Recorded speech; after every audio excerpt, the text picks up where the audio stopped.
Committee on Justice, gabay ang saligang batas at paghahanap ng katotohanan sa patuloy na pagtalakay kung sapat nga ba ang substance ng dalawang natitirang impeachment complaint laban kay Vice President Sara Duterte. Narito ang ulat mula kay Jade Buhoy.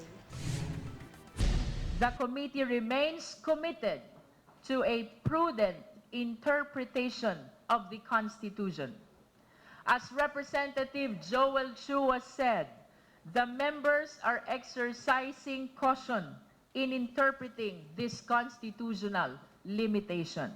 Nagpatuloy ngayong Martes ang pagdinig ng House Committee on Justice upang tukuyin kung sufficient and substance ang ikatlo at ikaapat na impeachment complaints laban kay Vice President Sara Duterte. Ayon kay Committee Chair at Batangas Representative Jerby Luistro, hindi pagtukoy ng kasalanan ang layunin ng komite sa yugtong ito, kundi alamin kung ang mga alegasyon ay pumapasa sa itinakdang pamantayan ng konstitusyon upang umusad ang proseso. Payag pa ni Luistro, nakabase sa saligang batas ang proseso, kung kaya't katotohanan ang kanilang nais na lumantad kasabay ng panawagang maging maingat, may integridad at matapat ang mga mambabata sa pagsusuri ng mga reklamo. But today, we leave the world of premonitions behind. We are not fortune tellers.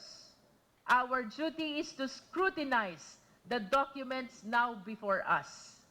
Our focus is to determine whether the third and fourth impeachment complaints are sufficient in substance. Nakatuon ang ikatlong reklamo sa umano'y maling paggamit ng humigit kumulang 612 million pesos na confidential funds at iba pang isyung may kaugnayan sa pamumuno ni Vice President Sara Duterte sa Department of Education. Habang tinalakay naman sa ikaapat ang mga alegasyon hinggil sa umano'y kakulangan o di umano'y hindi pagtutugma sa kanyang Statements of Assets, Liabilities, and Net Worth o SALN. Dito binigyan diin na ang desisyon sa sufficiency in substance ang magtatakda kung aakyat sa susunod na yugto ang impeachment proceedings alinsunod sa mga patakaran ng Kamara. Samantala, inihayag naman ng Senador na si Risa Ontiveros na ang impeachment ay isang panawagan para sa pananagutan at hindi dapat iugnay sa anumang eleksyon. Ito ay sa gitna ng diskursong kaugnay ng planong pagtakbo ni VP Sara sa 2028. Base naman kay Senador J.V. Ejercito, kung maipapasa sa Senado ang reklamo, nakahanda silang gampanan ang kanilang tungkulin bilang senator judges alinsunod sa konstitusyon. Habang iginiit naman ni Ejercito ang pangangailangang mapabilis ang proseso upang makatutok ang pamahalaan sa iba pang mahalagang usapin tulad ng ekonomiya at trabaho.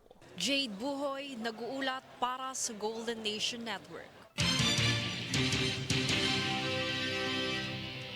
Samantala, pinuri ni Speaker Faustino Bogie III ang pag-aproba ng House Committee on Suffrage and Electoral Reforms sa Consolidated Anti-Political Dynasty Bill na nakabantay sa second-degree prohibition. Ang panukala na House Bill No. 6671 ay nagbabawal sa sabayang paghawak ng posisyon ng mag-asawa at mga magkamag-anak hanggang ikalawang antas sa parehong jurisdiksyon mula pambansa hanggang barangay level. Ayon kay D, mahalagang hakbang ito upang maipatupad ang mandato ng konstitusyon na ipagbawal ang political dynasties at maiwasan ang konsentrasyon ng kapangyarihan sa iisang pamilya. Saklaw ng pagbabawal ang mga posisyon gaya ng Pangulo, Pangalawang Pangulo, Senador, Gobernador, Alkalde at iba pang panglokal na posisyon.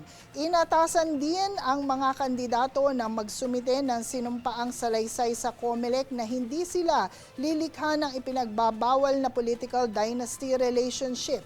Kapag naisabatas, epektibo ang pagbabawal sa susunod na halalan bilang bahagi ng layuning magtatag ng mas patas at mas bukas na sistemang pampolitika sa bansa.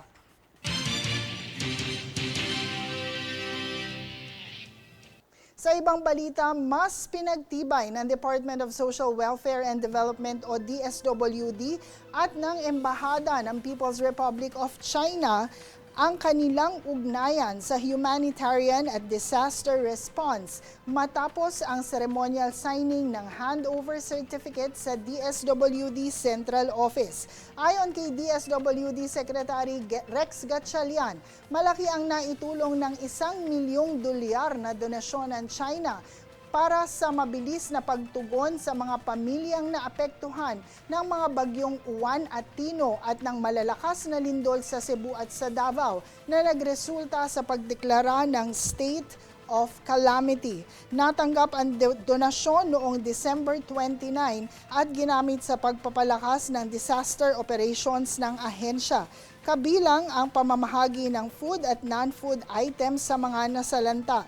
Sinabi naman ni Chinese Ambassador Jing Quan na patuloy ang suporta ng China sa Pilipinas hindi lamang sa relief operations, kundi pati sa mga programang pangkabuhayan at pagpapaunlad bilang pagpapakita ng matatag na pagkakaibigan ng dalawang bansa.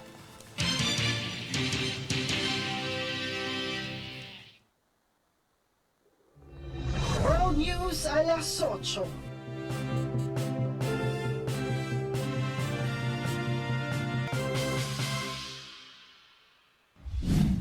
Good morning. We just finished an update with Admiral Brad Cooper, the CENTCOM commander, across the CENTCOM AOR, our leadership and troops, as you would expect, doing a fantastic job. 2 days ago, under the direction and direct orders of President Donald J. Trump, the Department of War launched Operation Epic Fury, the most lethal, most complex, and most precise aerial operation in history. For 47 long years, the expansionist and Islamist regime in Tehran has waged a savage, one-sided war against America. They didn't always declare it openly, except for their constant chants of death to America. They did it through the blood of our people. Car bombs in Beirut, rocket attacks on our ships, murders at our embassies, roadside bombs in Iraq and Afghanistan, funded and armed by Iranian Quds Force and IRGC killers. My generation of veterans carried the names of brothers who never came home. Brothers butchered by Iranian-backed roadside bombs and well-armed militias, thousands of our own. We didn't start this war, but under President Trump, we are finishing it. Their war on Americans has become our retribution against their Ayatollah and his death cult. It took the 47th president, a fighter who always puts America first, to finally draw the line after 47 years of Iranian belligerence.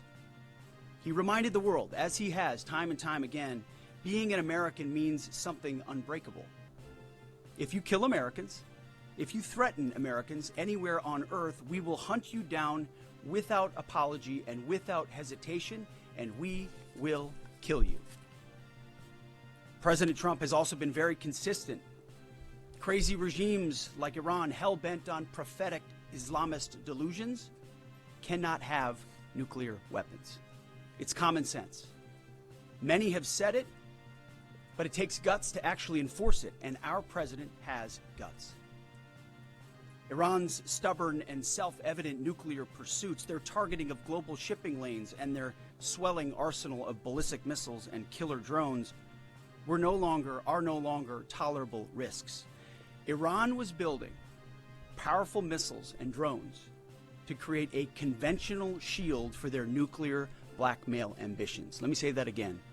A conventional shield for their nuclear blackmail ambitions. World News alas 8.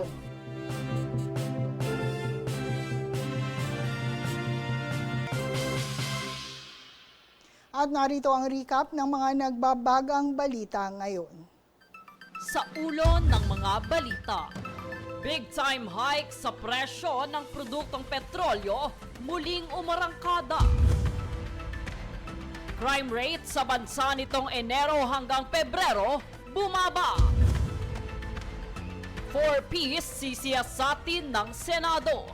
Senador Erwin Tulfo, isinusulong ang mas epektibong ayuda kontra kahirapan. Impeachment complaints laban kay Vice President Sara Duterte, Tuloy ang deliberasyon sa House panel. Anti-political dynasty bill lusot sa komite. Second-degree ban isinusulong ng Kamara.